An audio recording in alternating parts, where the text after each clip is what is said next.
கும்மிடிப்பூண்டி அருகே நள்ளிரவில் நெசவு தொழிலாளி கொடூரமாக கொல்லப்பட்டு புதைக்கப்பட்ட வழக்கில் அவரது மனைவி உட்பட 5 பேரை போலீசார் கைது செய்துள்ளனர்.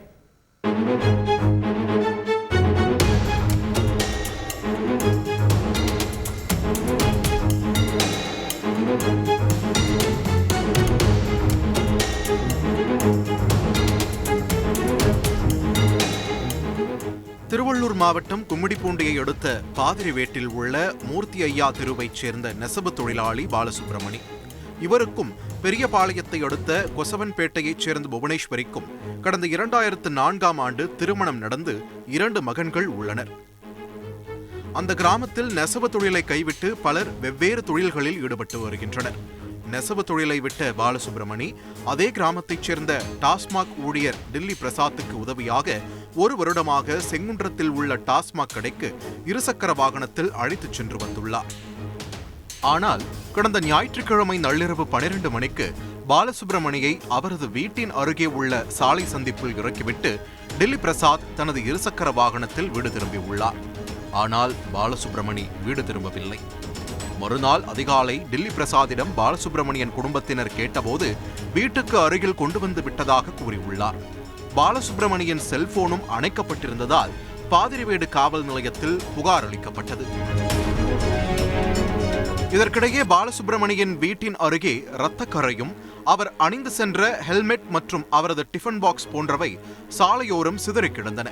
அந்த இரத்தக்கரை அருகே உள்ள சின்னாரிக்குளம் ஏரி வரை நீண்டிருப்பதை கண்ட பொதுமக்கள் ஏரிக்குள் புதிதாக மண் தோண்டப்பட்டு புதைக்கப்பட்டிருப்பதை கண்டு அதிர்ச்சி அடைந்தனர். அவன் டெய்லி 12 மணிக்கு வருவான், இல்லைன்னா 1 மணிக்கு வருவான், எப்போனா வருவான். டெய்லி வேலைக்கு போயிட்டு வந்தான். ஞாயிற்றுக்கிழமைனா இன்னும் 1:30 மணிக்கு கூட ஆகும்னு சொல்லிட்டு வருவான் சார். லேட் ஆகும் சார். அன்றைக்கி அனுப்பும்போது ஞாயிற்றுக்கிழமை சரி ஒன்றாச்சு வரலையான்னு சொல்லிட்டு நாங்களும் கம்முன்னு இருந்துட்டோம் சார். காலையில் வரலும் வீட்டுக்கு வரல சார். அவன் வீட்டுக்கு வரலான்னு சொல்லிட்டு நாங்கள் என்ன பண்ணாக்கா ஸ்டேஷனில் மனு கொடுத்தோம். எதுக்கு மனு கொடுத்தோம்னாக்கா அங்கே பிளட் இருந்தது வீட்டாண்ட.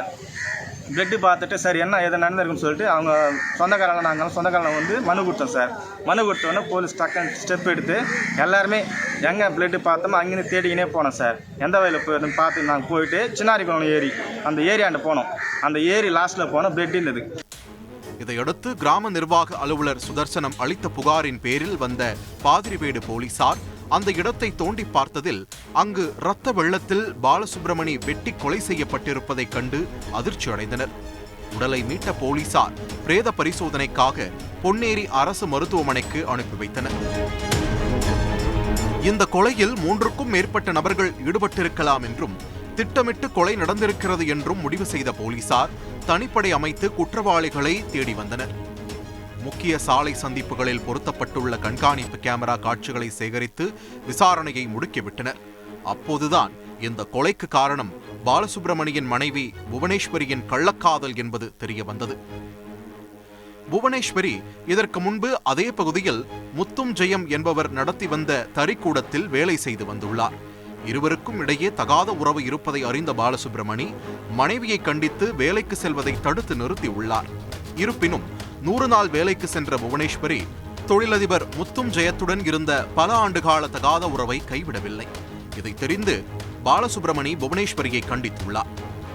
இதை கேள்விப்பட்ட தொழிலதிபர் முத்தும் ஜெயம் கள்ளக்காதலுக்கு இடையூறாக இருந்து வந்த புவனேஸ்வரியின் கணவர் பாலசுப்ரமணியை தீர்த்து கட்ட திட்டமிட்டு உள்ளூரைச் சேர்ந்த சிலரின் உதவியோடு படுகொலையை அரங்கேற்றி இருப்பது தெரியவந்துள்ளது. படுகொலை செய்யப்பட்ட பாலசுப்ரமணியின் மனைவி புவனேஸ்வரி, தொழிலதிபர் முத்தும் ஜெயம், உடந்தையாக இருந்த பாதிரிவேட்டைச் சேர்ந்த ஹேமநாத், NS நகரைச் சேர்ந்த சுரேந்தர், மாநெல்லூரைச் சேர்ந்த இன்பராஜ் ஆகிய 5 பேரை போலீசார் கைது செய்தனர். செய்திகளை உடனுக்குடன் தெரிந்து கொள்ள உடனே சப்ஸ்கிரைப் பண்ணுங்க.